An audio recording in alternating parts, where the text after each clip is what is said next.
Hello there monsters and men, ladies and people, and welcome to Recharging and welcome to another range test. And this time I brought a car that is familiar to me because standing here is the Kia e-Niro. Last year I drove the version with the 64 kWh battery pack. That one has a claimed WLTP range of more than 450 kilometers. And this version has the 39 kWh battery pack and has a claimed WLTP range of around 290 kilometers. And well, knowing Hyundai and Kia cars, it might be able to do that. Unfortunately, the weather outside is pretty shitty. It is raining and it will be raining for the whole evening, so that will impact range, but it will not spoil the fun. Besides that, you know the drill. I will do one test at 90 kilometers per hour to simulate those mixed driving conditions, and I will do one test at 130 kilometers per hour. The car is charged to 100%, so let's go. Alright, so I have driven almost 75 kilometers. I actually have to drive 93 kilometers per hour to meet 90 kilometers per hour GPS speed. The consumption at the moment is 15.1 kilowatt hours per 100 kilometers. That is really efficient. If the consumption stays like this or maybe goes even lower than this, and it probably will because the consumption is still dropping, that means that on one state of charge this car can do more than 250 kilometers in these conditions. What are these conditions? Well, as you can see, it is still raining outside, and it has been raining for the last 51 minutes that I have been driving with this car, and the outside temperature is around 12 degrees, so it is not really warm outside. Two things to notice about this car compared to the 64 kilowatt hour version is that one, well, this version is 150 kilograms lighter, so that is actually good for consumption. And two, which is not so good for consumption, is that this car is not equipped with a heat pump, and it cannot be equipped with a heat pump. It cannot be equipped with a heat pump. I am repeating myself, but I find it ridiculous. Only the 64 kilowatt hour versions of this car can be equipped with a heat pump.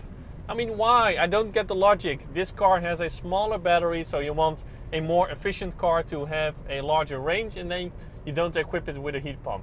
Yes, I know it is for cost saving, but still, the logic in my mind, it doesn't fit. 2 hours later, and it actually stopped raining, but it just started again. Oh jeez. Anyway, in those 2 hours I have driven 173.7 kilometers, and the consumption settled down to 15.3 kilowatt hours per 100 kilometers. So based on these numbers, this car in these conditions can do on one state of charge 260 kilometers. But the exact numbers, I will calculate those at the charger. I am back at the charger, so what is the final result? Well, the final consumption of this whole test was 15.3 kilowatt hours per 100 kilometers. So that's actually very good and very efficient. What does not happen a lot is that I started this run with 100% state of charge. I arrived here at the charger with 24%, so that means I've used 76%. On that 76%, I have driven 194.5 kilometers. So if I do the calculation, you can drive on one state of charge in these conditions. Again, it was raining a lot and it was around 12 degrees outside. You can drive 256 kilometers.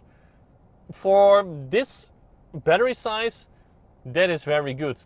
Keep in mind the WLTP range of this car exactly is 289 kilometers. So in drier and sunnier conditions, you can reach that, or at least can get very close. Again, well done Hyundai and Kia. So that is the result of the 90 kilometers per hour test. We're now charging up, and then it is time for the 130 kilometers per hour test.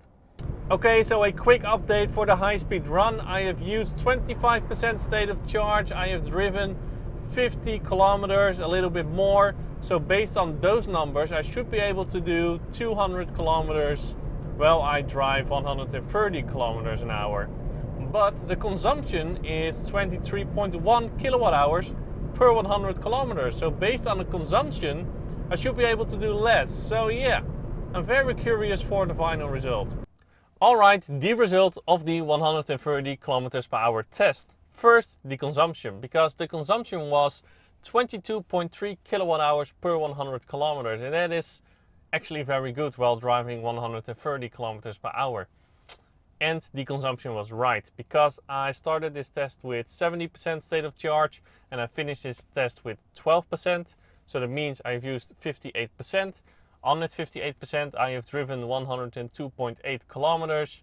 So if I do the calculation, in these conditions, on one state of charge, you can drive 177 kilometers. And again, for this battery size, that is actually very good. So thumbs up for the efficient drivetrains of Kia and Hyundai. So that was it. That was the range test of the Kia e-Niro with the 39 kilowatt hour battery pack. I hope you liked it, and if you did, well, please give a like and do subscribe. If you did not, well, please leave a comment below to see what I can improve. If you don't want to miss a video in the future, ring that bell. And then I would like to say now, thank you a lot for watching, and as always, to be continued.